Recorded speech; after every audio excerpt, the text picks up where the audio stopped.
Suck it up, hold your breath, and jump. From 60 on, it should be about you. You don't have to be an expert at it. You don't have to already done it. You just need to commit. All of a sudden, it's like, I can take the guardrails off. I can release myself from the box.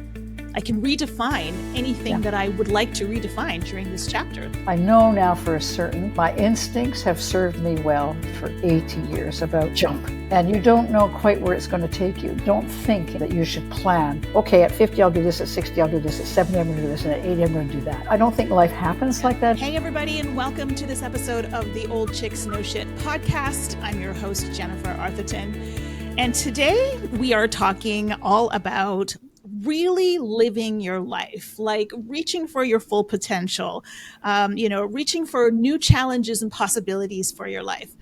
And my guest, who I first came across an event, the Toronto Menopause show last year, has such an incredible life and career resume of, conquering challenges, reaching for potentials. In her 80s, she has had a long and illustrious career as a doctor. She is a writer, having published 2 books. She's an athlete. She's an advocate. She's an adventurer, having just come back from serving Inuit communities in the North. And she has been on the leading edge of so much of, the important aspects of living. Her career first led her around supporting midlife women through the chapter of navigating menopause. And now she is focused on MAiD, which here in Canada we call medical assistance in dying. And these are both kind of leading edge topics, really, in the medical sphere. So not only that, but, she has won awards. She's voted one of the top most powerful women in Canada. She's a marathon runner, having set records and placed first in her age group. Having hiked the Appalachian Trail, just an incredible resume of things. And age has never stopped her from anything. So welcome, Jean Marmoreo. I am so excited to jump into this conversation with you today. It's a wonderful opportunity to kind of look at sort of periods of time, because if I really want to start this conversation with you, we'll start at 50 and we'll work our way up. What sort of happened in 3 decades that one can never actually really say you've planned for it, you thought it out, you knew it was going to happen, you leaned in, none of that happened. I fell in backwards a lot of the time with things I was doing. And it kind of just goes, one thing leads to the next. Yeah. And a lot of times you don't think you have any mastery over it at all. It's looking back. You suddenly say, that was good. That was good. That was good. It pushed you and it moved you forward. Do you have, having said that, do you have a life philosophy or something inside of you that just kind of keeps you, moving towards these things? Because like you said, okay, things happen to us, but in a lot of cases, it's like, oh, I'm going to take this opportunity and run with it, or I'm going to leap back out of the pool because I don't want to be here. I think you're in the category of like, oh, okay, I've kind of fallen into this. Now let me see where I can take it. Is that kind of a correct articulation? I think every big decision in my life, I've kind of, leapt into it, like suck it up, hold your breath and jump. But having said that, I think almost everything that I have done in the minute knowing it was the right thing to do. So if I start at 50, when I turned 50, and it seemed to me that was a real period in my life, because I had come out of, a kind of stale marriage. But I wasn't really happy about that. It was a failure in my mind. I failed. Right. But somehow that dream of hiking the Appalachian Trail, which had been in my mind since I was 13, I just knew it was time. And I knew I would hire a locum. I would take 3 months off and I would hike the Appalachian Trail. The fact that I had just started a new relationship with a man who said, oh, I can come and do that with you. And I said, well, if you think you can. But, it was just like, I think you'll fail, give it your best shot. Which led to the next phase, which led to, the new relationship and the new marriage. And it goes on and on and on like that. I was delivering babies. I had been sort of, doing 24/7 for sort of 35 years, on call all the time.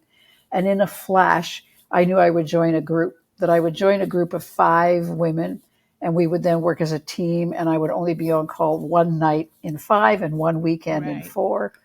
And I delivered hundreds more babies by doing that, just because you suddenly felt the team was necessary, necessary for my sanity, necessary for this new relationship I was in.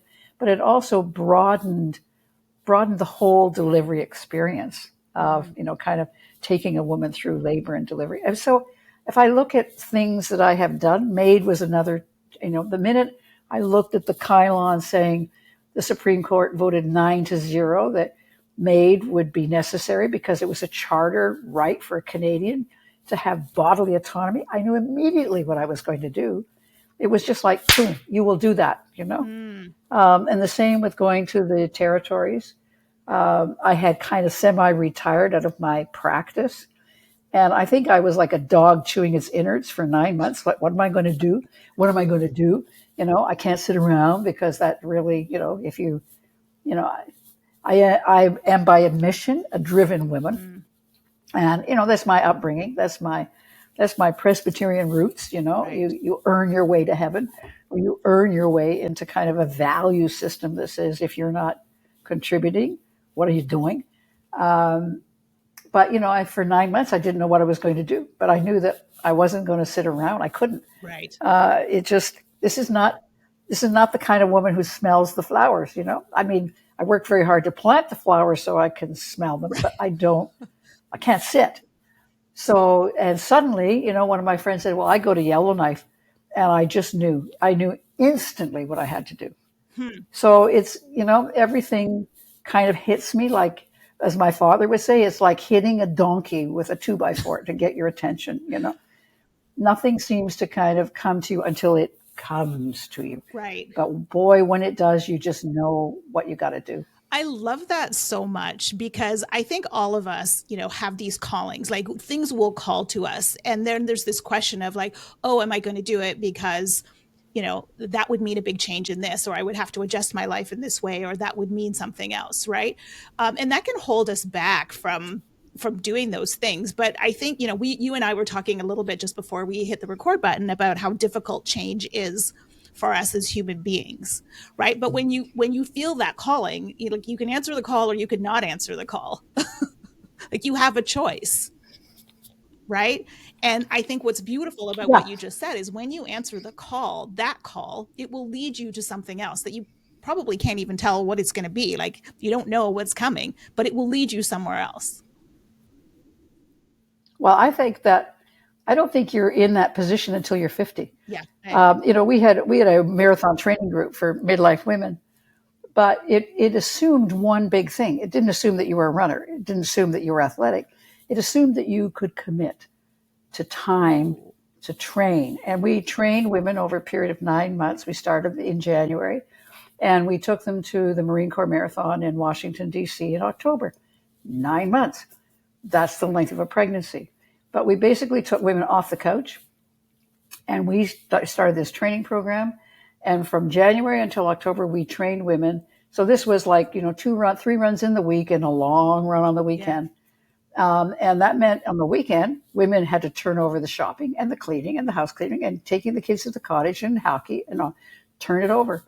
They weren't there because they had their job to do for themselves. And it was amazing watching what women would suddenly do to carve out that time for themselves, let go of all the other obligations they had because they were on the trail running with their buddies.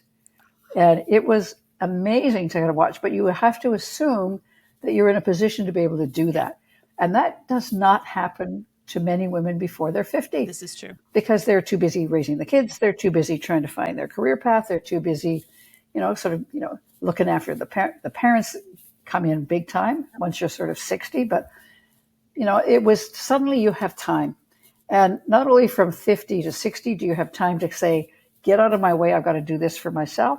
But I always say at 60, man, it's wide open. From 60 on, it should be about you. And I would never have thought that until I passed 60. I would only have thought it even more when I passed 70. I got some issues now that I'm in my 80s, but it is like suddenly you can really find time to kind of meet your own passion, or to sort of decide that you need to do something for yourself or for your neighbor or for your cause or for your community or for the world, whatever it is. But I think time becomes your own the farther you are beyond 50 years of age. Yeah, that's so true. And then the question is, how do you want to use it? And I love what you just said about, the only thing that's required is commitment, like commitment to whatever that thing is, because you don't have to be an expert at it. You don't have to already done it. You just need to commit, which is, Oh, I think you have to just know you're ready to learn. Yeah. I think, Right. I mean, the hardest thing about going up to the territories is that, medicine. I mean, I graduated 50 years ago from medicine. So I am really considered, old beyond belief and, too old to practice. But, and if I didn't have Chat GPT, I would be toast up there, because I mean, I live off my phone when I'm in the territories. I need information and reference. And, I have no quality that says keep it in your head. I have only the quality that says I carry two phones. I carry the pager, and I carry my sort of, national library, of science in my hand all the time when I'm up there. I bet. Because it's quite advanced medicine. I mean, you do a lot up there. You see cases and people and circumstances up there that I have not seen in 55 years working in an urban center in downtown Toronto. But you get up there and, by gosh, it's unbelievable what you're dealing with. And if I did not have my pocket reference, the sort of National Library of Congress and NIH in my pocket, I don't think I could do the job. Wow. Because you can't keep up with the information that's current. Yeah. Well, I mean, it's a lot of information. And like you just said, like being willing to learn. It's like, oh, I don't know this, but I know a resource where I can learn about it, right? And then you just jump right into learning. I want to go back to your when you said you in your 50s, when you had, just gotten divorced and you set off to hike the Appalachian Trail. I think you did like 1,000 miles or something on the Appalachian Trail. Like, that was like the first kind of real big thing that you did for yourself. Am I correct? I think so. Yeah. I think so. Well, maybe, the career decisions. Yeah. Going into nursing was really because I wanted to go to university, and the way I could get there and know that I could fund myself was to kind of seek out and search for a bursary that would assure me I had the tuition, because I didn't have any money. Yeah. And, in my family, you don't borrow money. And because my father was a total, each child gets only what each child gets, and they get the same. And my sisters didn't want to go to university. In fact, they were working. And he says, they're working and paying board. You want to go to school. How are you going to, you figure out how you're going to do that. I'm not giving it to you. So, a lot of it was expeditious. How do I get this thing done that I want? And it was the same going into medicine. The program I was in, which was really revolutionary in terms of community psychiatry, and really revolutionary in terms of what nurses were doing in the field of psychiatry. When I realized that the program had its own built-in termination date, it was like, well, what are you going to do next? And it was, well, the only thing I can do that I can see that would work for me is going into medicine. So, you make choices and decisions every step of the way as you are compelled. But I would say, when I turned 50, it was something about me. It wasn't about the career path, and It wasn't about job. It was about, what is it that you must do to answer your heart, And there it was. It was like, I love that. There it is, the Appalachian Trail. Amazing. Yeah. And so how did that experience change you? Like, what, at the end of it, how were you different? Oh, I was a master of the universe. Oh, we were, well, in fact, that guy who kind of, I said, come along if you think you can manage it. Of course, managed it very well. And, I think at the end of it, we were we were abominable actually, because by that time we were very used to kind of going 20 miles with 45-pound packs and up and down in the heat of the summer. And the fact that we stank had nothing to do with it. We were never I was never in better shape than I was then. I could walk all day. I could run. I could go up and down hills with packs. And that's what actually led us into running, because we said, how are we going to keep this up? And I thought, well, it's basically finding an activity that you can do on an ongoing basis that will really kind of, demand your work. And that was running. So we started marathon running. It was basically a way to kind of maintain that fitness that we had acquired. Hiking. Wow. And then, so yeah, I would say that drove us for 20 years. Just, the mere fact that we had done the Appalachian Trail really kept us, very fit and very going. And I had patients who were masters, triathletes, and I understood these women because, my gosh, once you are possessed with that kind of level of fitness, it's very hard to let it go. Yeah. You really kind of hang on. Well, I think it kind of showed you how powerful you were, like what you actually like physically could accomplish, like with your body, right? Oh, yeah. Well, I'm a farmer's daughter, so yeah, I think the work ethic was kind of built into me. Yeah, yeah. But I dragged my 80-year-old sisters on. We actually did 100 kilometers on the Camino last year. My two 80-year-old sisters and I. And when we finished, they said to me, "Well, that was really great, Jean, and we're never doing that again." And I said, "Look what you just did, and you did it well, and you were, you were kind of charging ahead of people who were falling by the wayside behind us." But, they said, "Yeah, you're right. We're never doing that again." But they loved every minute of I don't know how I'm going to persuade my sisters to come hiking with me again, but we'll see. That is so cool. Like you're inspiring people to do things they might not otherwise do. Well, I never mistake one of the things that we learned running with that running training group. It's very hard to do something on your own. It's very much easier when you do it in a crowd, when you do it with a buddy, when you find somebody.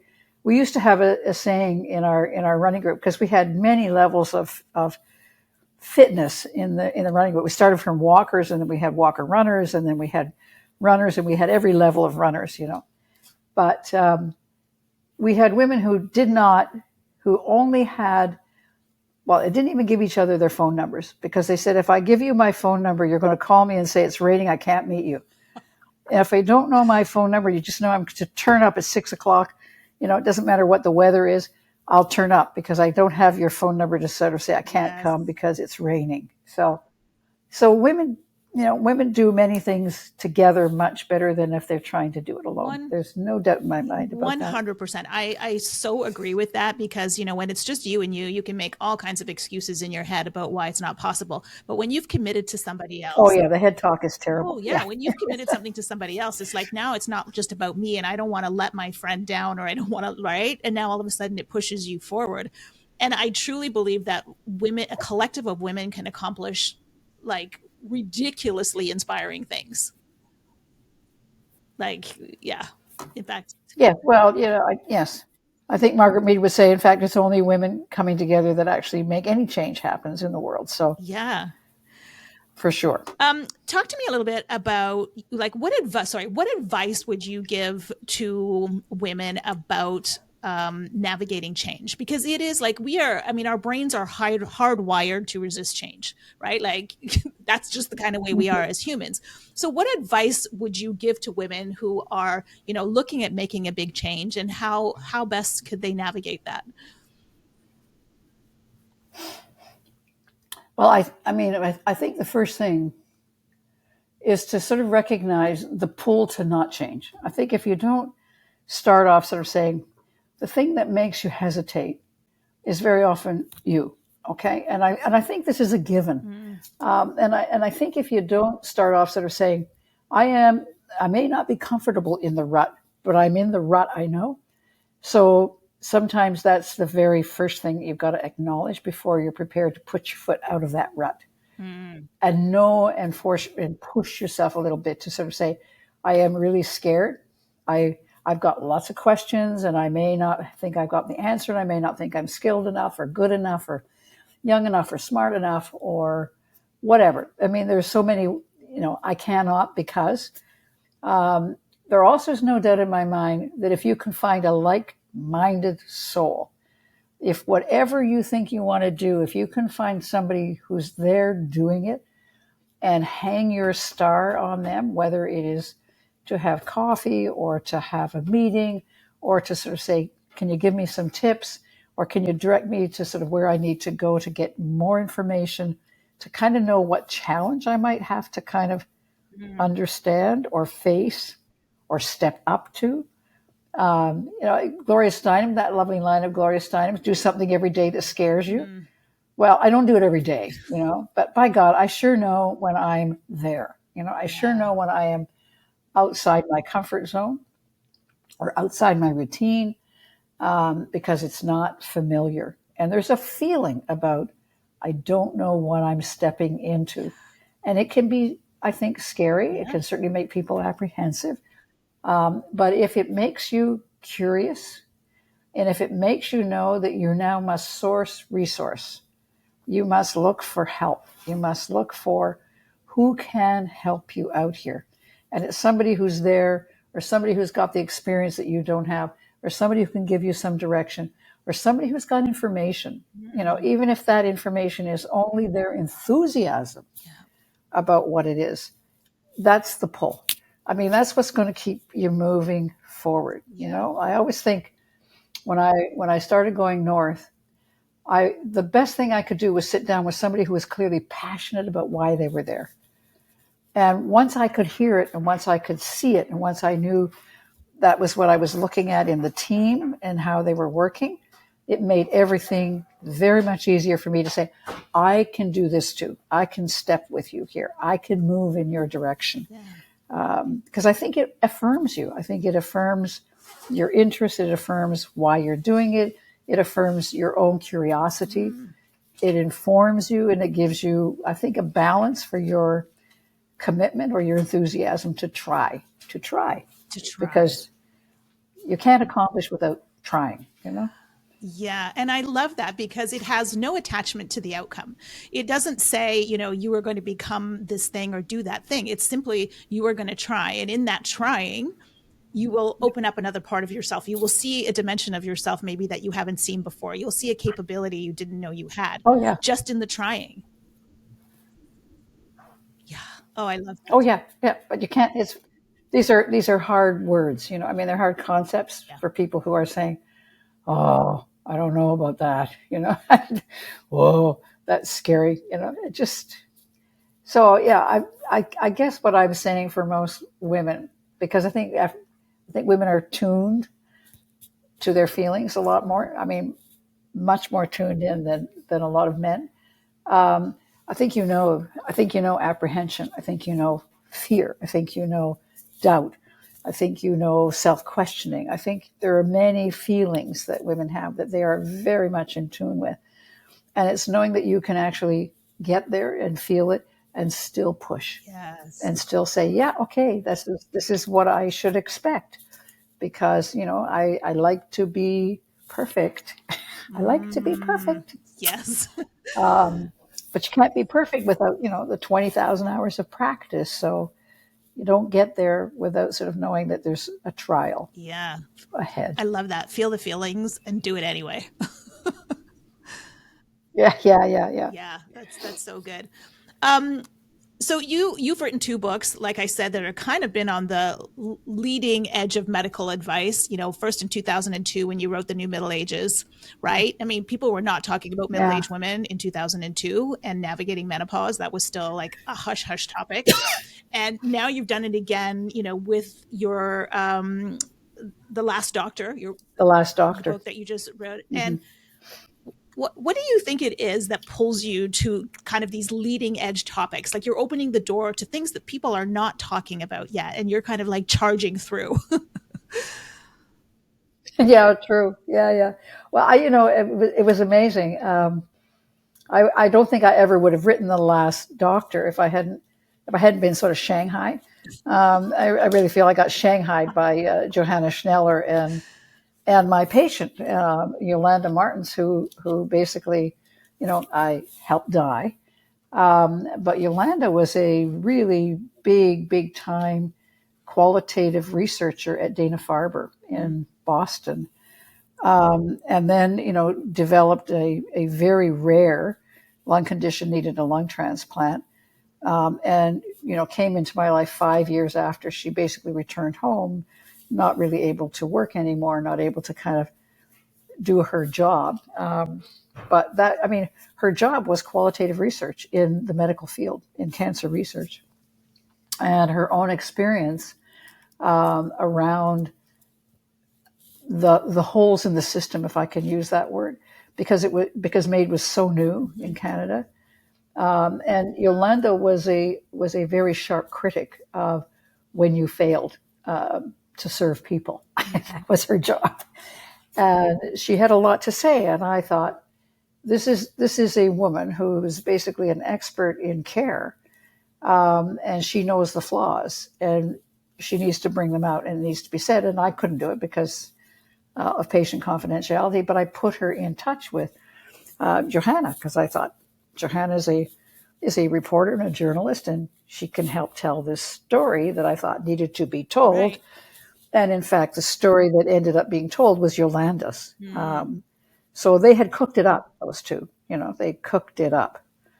So that's really why The Last Doctor got written, and it got written with Johanna pulling it out of me, because, it is a personal story, but doctors don't tell personal stories. Right. Believe me, they don't. The New Middle Ages, when I wrote that, was really, that was a passion for me, because I was so into looking after midlife women and understanding the reality of menopause in all of its issues, breast cancer, osteoporosis, hot flashes, dementia. I mean, it was there 25 years ago, and it's there now. Nothing changes. Right. Not much changes. But it was also the women's stories. It was also, women who were basically being sort of, shut out. It was ageism in the workplace. It was trying to look after the teens and trying to look after the parents. It was the pull of sort of, sexless marriages. I mean, it was all there. Right. And I wanted to tell those stories. And the publisher said, well, it's really nice you want to tell the stories, but you're a doctor, so you better attach everything else to it. Right. The sort of hot flushes and the dementia and the breast cancer and the osteoporosis. So it had to be all put into the book. But the drive for that book were the women's stories, the stories that you must deal with when you're going through the menopause. And that was really what that was all about. And that was my passion, to really honor my patients and tell those stories. Yeah. So, yeah. I mean, I think the book went the way of all Canadian books, sold 400 copies and went into the remainder bin. But if I look at what I wrote 25 years on, hasn't changed. Yeah. I mean, it's so interesting. I was just going to say that. I mean, I feel like the same conversations are still going on, women who are struggling in their careers because they're not sleeping, they got hot flashes, the brain fog is taken over. Right. And we're still trying to figure out how to navigate through these careers that we've built. Right. And keep between the guardrails when it feels like a complete betrayal of your body and that your world, like you've lost control, like you just lost the plot, right? You're being pulled forward. But I think, to your point, the more that we can talk about it, and that we're still talking about it 25 years later, hopefully, and I think maybe now we're starting to see like the tipping edge where, there are programs being developed now to support women through this menopause transition, in their careers. Yeah. And that's why I got involved with the company that is developing the AI tool. Sano, yeah. Because I thought, I was one doctor, with 1,000 women in her practice. And I think now, given the doctor shortage and given the fact that they're now the body of women now between the Gen Xers and the millennials is actually now bigger than the sort of Zoomers, the Zoomers and Boomers that I was dealing with, and I thought we were a large segment of the population at that point, and we were, but we've now been outdistanced very much so globally by basically another body of women now coming through. And I think now there's even more recognition of kind of what a workforce is at risk here if you do not kind of put things into play that can actually keep job retention and a service base for women as they go through this change of life, And it is the change of life, and it's a lot more than just what your hormones are doing. Again, around all of the other issues, around sort of like raising your kids, and around where's your marriage after 20 years or 25 years? Is it viable? Is it stale? Is it basically kind of, no longer just, a walk in the park? Is it on rocky ground? Where are your parents? Parents are now living very much longer now. So, you're going to have parents who are basically 30 years on from 60. And you've got to contend with that, as a 50-year-old, a 60-year-old, a 65-year-old woman, you will have parents who are still alive. You still, unfortunately, may have kids who are still home. Yeah. I mean, it goes, the stories are the same. They have not changed. Yeah. And I think to the point, we kind of alluded to this a little bit before we jumped on, but like this menopause transition is like, I always call it like, it's a little bit of a wake up call. It's a little bit of shaking the foundation that you've been on to kind of alert you to the fact that, okay, you know what? There's something else for you, right? But you got to shake some things loose. And, when you're going through the transition, you just don't have the same mental, physical, or emotional bandwidth to hold everything. So you have to start making ruthless priorities about what's important to you. And like, where do you want to spend, maybe the energy reserves that you have? Is it your job, or is it starting to something new? Is it your health? Are you happy where you're at? Or do you want to make some changes? Like, it really forces you into reckoning with yourself, I think. Oh, I think so.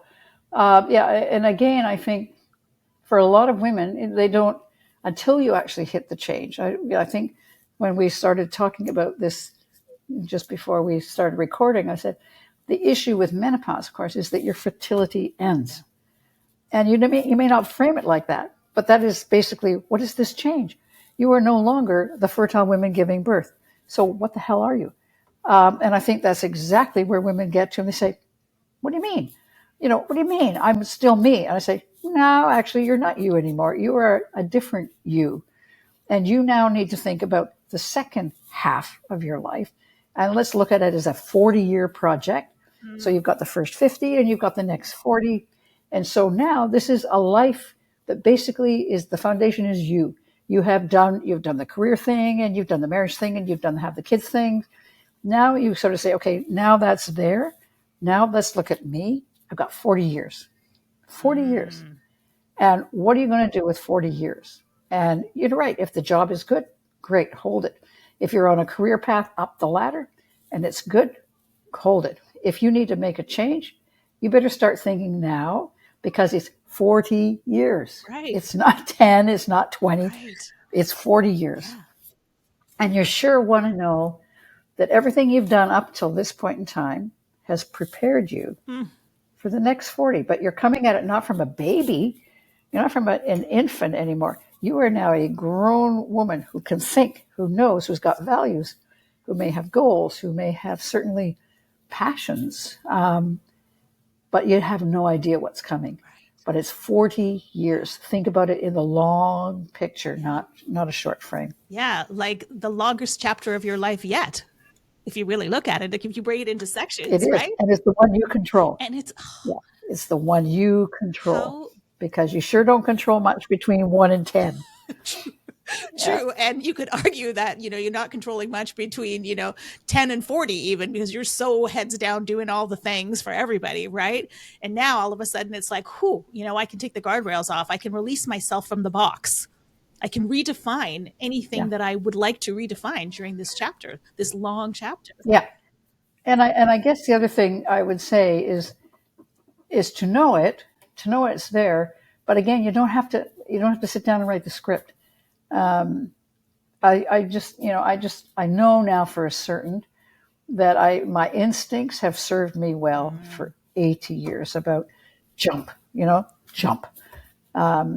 and you don't know quite where it's going to take you. Don't think in any way, shape, or form that you should plan. Okay, at 50 I'll do this. At 60 I'll do this. At 70 I'm going to do this, and at 80 I'm going to do that. No, I don't think life happens like that anyway. But I also know that by the time you're 50, your instincts are good. Instincts have been being honed for 50 years. Whether you think you've been doing it or not, I think the value system is in place. I think what you identify with is in place. I think what you believe, your beliefs are in place. And then you have to say, I will let it come to me. But if I have that urge, if I have, I should do this, do it. Do it. I love that, because what is it they say? God's laughing while you're busy making plans. Exactly. Yeah. Well, my favorite is Nike. I go to Nike. Just do it. Just do it. Because if I give myself more than 3 words, I'm gonna start the mind thing. So Yeah. I say, just do it. Just do it. That's true. I mean, it's, Mel Robbins, I think it is, that has the 5, 4, 3, 2, 1. Like, you just, when you're sitting on the edge of the cusp of the thing, just count backwards from 5. When you hit 1, you go. So you don't have time to start overthinking. Yeah. And, getting to the what if scenarios and how is this going to play out? Because we need to know the how, right? We're always like, I need to see exactly where I'm going. But you just have to trust. Oh yeah. Yeah. I don't think I can ever say I could see exactly where I was going. Even when I sort of knew I was going to do MAiD, the first thing that kind of came to me was, well, what do you know about palliative? If you're going to do MAiD, if you're going to help people end their life, you better really understand palliative care in this country, what's available, what it is, what it isn't, and where does it need to go? Because you can't talk to people about helping them die unless you can talk to them about how are you living. And if you're at the end of life and you haven't got good palliative care, that's a terrible reason to ask for help to die. So, it is rapid. So I spent a year and a half just bringing myself up in my knowledge base on palliative care in the country. And I thought I could know it quickly. I ended up saying, because I was up at Sunnybrook with Jeff Myers, and I was there for 3 months. And at the end of 3 months, I said, I need another 3 months here, working with the palliative team and being in the clinics and just running with him every day, all day. So, and until I really had that under my belt, I knew I was just not going to be able to service people very well in terms of helping them die. So, it comes to you what you need to do in order to get that skill acquisition or that knowledge base, or just feel that you, in fact, are in a position to really make a contribution. And I think that's what we are all looking to do. Once we have the power to do it ourselves, it is how to make the best contribution we can. Yeah. And that means you acquire skills, and that means you have to get more knowledge, and that means you've got to put yourself out in some risky situations where you just don't know where you're going to go with it. But isn't that the whole point of going to school? To... Yeah. I mean, I have a lot of conversations with women about, needing to find meaning and purpose in their life. And, like, they want to feel like that their lives matter, that they made a difference, that they've had an impact. And, we can't, to your point, I don't think we can't do that without getting uncomfortable, without making changes, without stepping into. And so if meaning and purpose are important to us, it's going to be a bit of a journey for us to get there. I think so. Yeah. I think so. I don't think things should, fall into your lap and come easily. Yeah. I mean, they may fall into your lap, but I think you have to go work. You have to go to work. You have to go to work. But I think it's knowing that you have the passion to work. Yeah. Because you're working for yourself. Yeah. It's not like sitting in school, learning Latin. Yeah. God help us all. But, if basically you needed to do Latin in order to do medieval studies, then you have the passion to do it. It is about the purpose of what you're doing and your effort. Yeah. Making your effort count, I think. Yeah. Is there, having worked on the front lines or working on the front lines of medically assisted death, is there like a life lesson or something that's really stood out to you, having lived on, or having, been with people who are in the process of dying? Like, what's the kind of the one thing that you take away from that?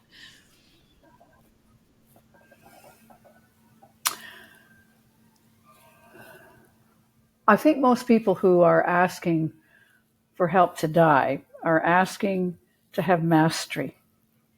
And most people who are in that position have had mastery of their whole life, and dying is a part of it.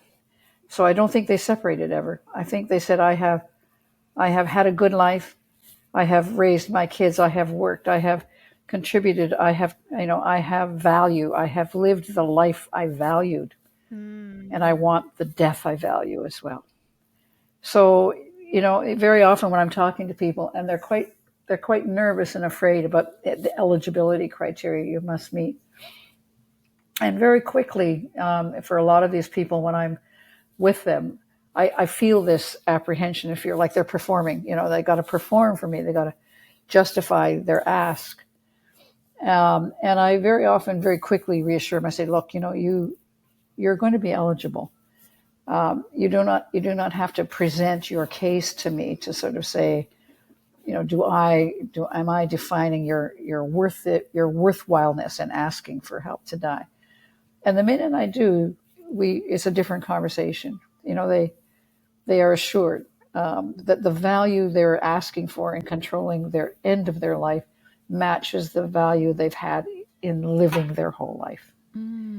And that reassurance, that somebody can exit life on the same terms they have lived their whole life, is probably one of the most profound gifts that I think you can give to people.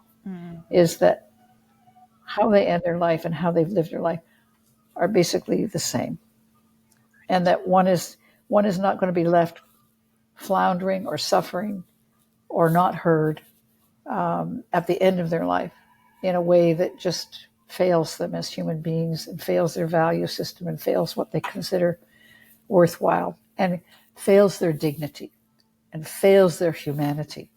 So it is, again, I think how you let people live is honored by how you let them die. That's what I've learned.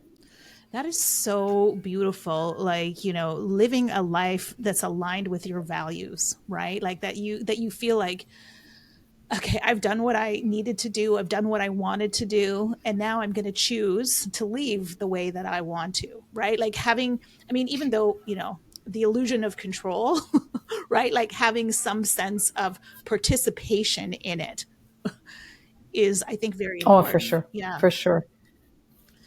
Yeah. Yeah. Oh, yeah. No, it's always been very clear to me that it is a dignified end for most people.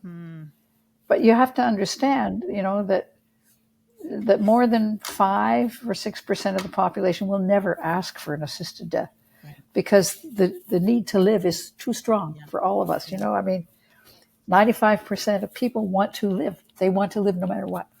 They live with that hope that somehow they will carry on, that it will just go on and on, And in lots of ways in medicine, we don't help that, because we say, no, we got one more thing to try. We got one more thing we can do.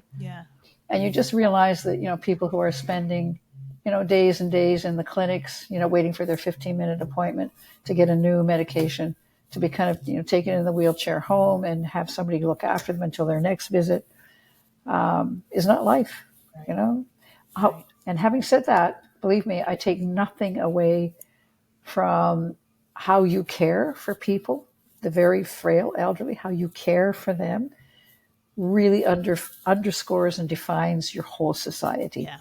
If you do not care well for your frail and your elders, you in fact have not got a very good society. You should be afraid of what can happen next in that case. And I'm afraid what's going to happen south of the border is going to show us all what happens when you take away all the social structure of how you look for the frail and the elderly and the ill, and the unhoused and the poor. We're going to watch it happen south of the border. Yeah, interesting times we live in, for Not a sure. happy note. Not a happy note, No. Jennifer. That's not how we want to end this. I know that.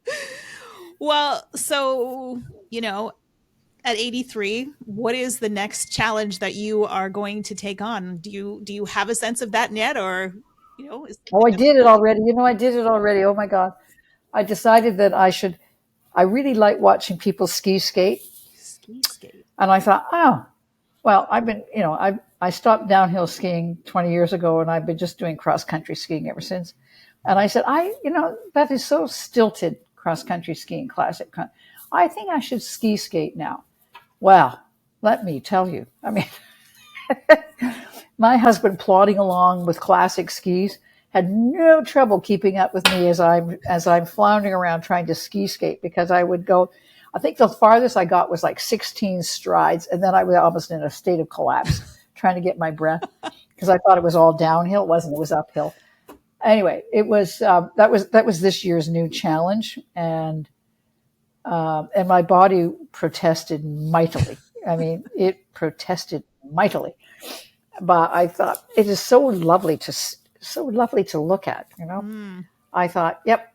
This is a worthy challenge now for me. So this is what I'm sort of up to This is what you're mastering next. physically. But but I think I'm finding myself now very much drawn to the inner city street nurses with the unhoused, and there's a shelter like 3 blocks away from where we are living now, and I'm thinking I need to kind of start going in and helping those nurses. Wow. So that's in my head today. I got to bake cookies and take them over there this afternoon, but Oh, that's I so think amazing. it's I think that's where I'm heading next. Oh, that's so good. I can't wait to see what comes out of that because undoubtedly you will have a massive impact in that.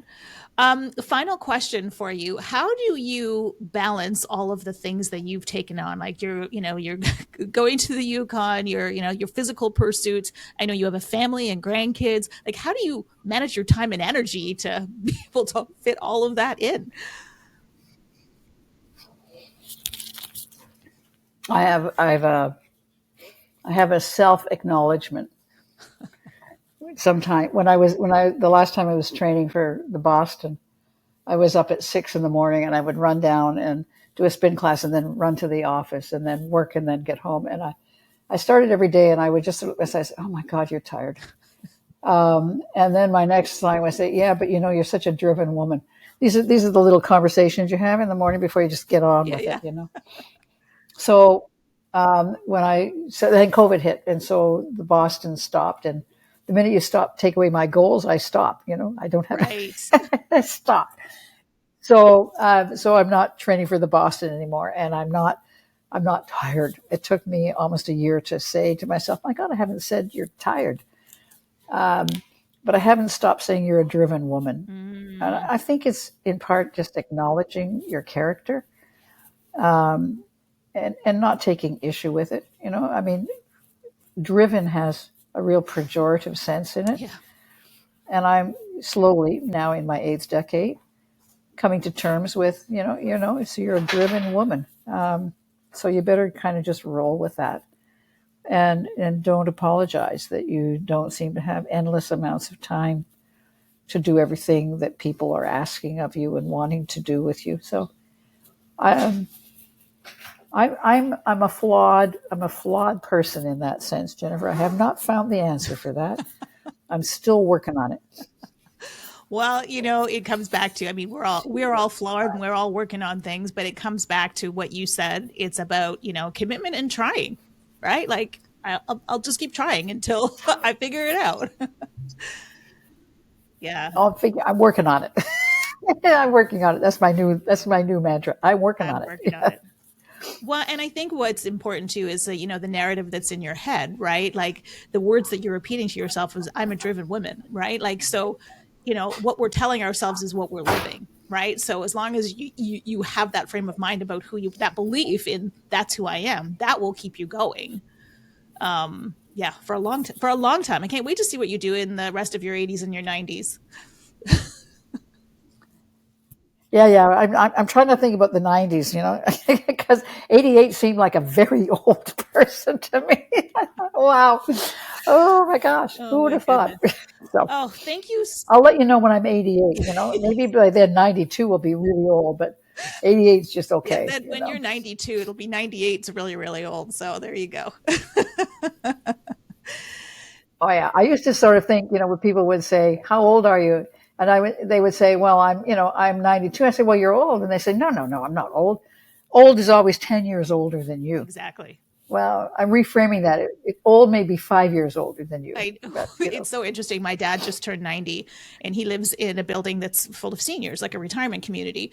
And he always references the old people, of which he is not one of them. oh yeah, them. Yeah. It's them. It's I the don't old want to mix it people, up with those old not me, people. the Yeah. old people. I know. I love that. I love that. Oh yeah. No, it's very clear. There's young, old, middle, old, and old. Yeah, exactly. Oh, thank you so much for this conversation today. I have thoroughly, thoroughly enjoyed it. Your life and everything that you continue to do is such an inspiration to me, and I know it will be absolutely to my listeners. Your list of accomplishments, man, I get tired just reading it, and I can't wait to see what you add to it. But you are a force to be reckoned in this world, and thank you very much for sharing all of your wisdom and insight with us. My pleasure, totally. I always have a good time talking about me. So to those of you listening, I hope you have really enjoyed this conversation. And if there's one thing that you take away from, this time that we've spent with Jean today is honor your instincts and just try. That's all you have to do. Commit to trying. Mm-hmm. And that will take you places that you couldn't possibly imagine. So if you like what you heard today, please leave us a rating or review, or even better yet, pass this episode on to a friend, a colleague, a relative that you think might get something out of it. So until next time, thanks for listening to the Old Chicks No Shit podcast. If you like what you heard, the greatest compliment you could give us would be to comment below and subscribe. Or better yet, you could share this episode with a friend, a relative, or somebody you think could get something out of it. And remember, midlife is not the beginning of the end. It's simply the beginning of your kick-ass next chapter.